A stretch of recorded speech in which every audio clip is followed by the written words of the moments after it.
ka mangai hidang zo lul se tung tuang ata sel din kanuam asin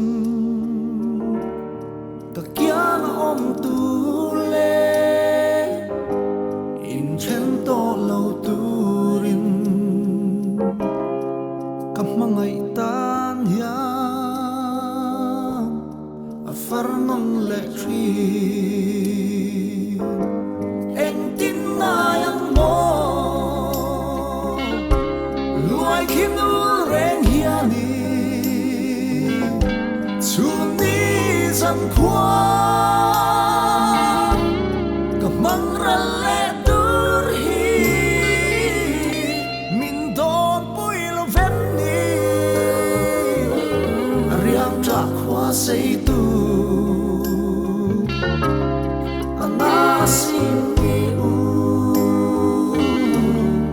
Tello Hringnun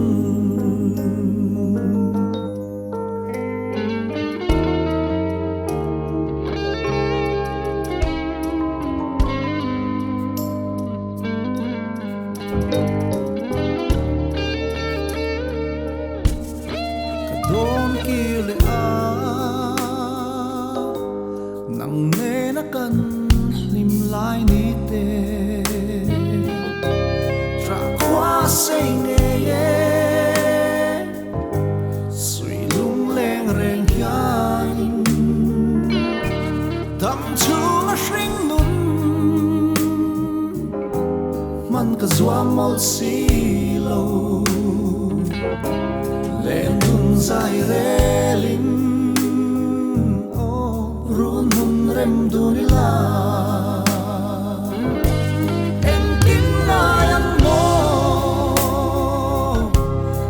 Kim nu ren hiani chu ni zan kwa ka mang ra le tur hi min don pui lo ven ni riang tra kwa sei tu ana sin mi u Tello Hringnun